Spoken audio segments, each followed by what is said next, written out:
Pression d'emploi, inquiétude bien sûr des salariés. Cette filière des abattoirs souffre en France, comme le monde de l'élevage, la fin des quotas laitiers. C'était regarder la une ce matin du Télégramme, le grand quotidien breton avec Ouest France et la Bretagne, grande terre d'élevage s'il en est. Et en effet, c'est une véritable révolution pour l'agriculture française. Ce soir, à minuit, la fin des quotas laitiers. Les petits producteurs s'inquiètent car la production devrait s'envoler et les prix nettement faiblir, peut-être de 10 à 15% de baisse dès cette année 2015. Reportage de Jérôme Bazin et Wassily Kamli.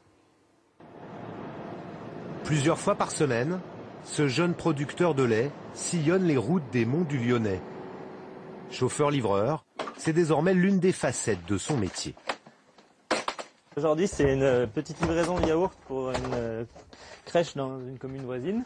Donc c'est des yaourts aromatisés qui ont été produits en fin de semaine dernière. Produire lui-même des yaourts bio pour les cantines, un choix économique mûrement réfléchi. Allez, viens. Adrien Mazet est associé à son beau-père depuis 3 ans. Il reprendra bientôt sa petite ferme d'une trentaine de vaches. Avec la fin des quotas, il pourrait agrandir son troupeau et augmenter sa production. Il a préféré construire un atelier de transformation. 80 000 € d'investissement dans une chaîne de production qu'Adrien maîtrise du début à la fin.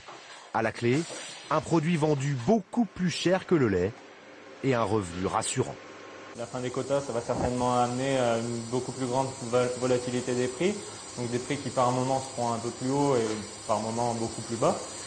Et donc nous sur les yaourts, en maîtrisant nos charges et en maîtrisant nos prix de vente, ça va nous permettre d'être un peu moins dépendants de cette volatilité. Aujourd'hui, Adrien transforme en yaourt ou en crème dessert 1/6 de son lait. Mais cette petite partie-là rapporte déjà autant que tout le reste de la production. Une rentabilité qui impressionne son beau-père. On se doutait bien qu'on se faisait avoir par l'industrie laitière, mais c'est vrai qu'on aurait pu le faire plus tôt, oui. Puis on n'était pas trop formés pour. Et puis c'est vrai que les jeunes, là, ils sont vraiment branchés avec l'Internet et tout. Donc pour gérer toutes les commandes, c'est facile, quoi. Dans les monts du Lyonnais, plus de 50 producteurs ont fait le même choix qu'Adrien. Ils se sont regroupés pour approvisionner plus de 400 cantines dans la région.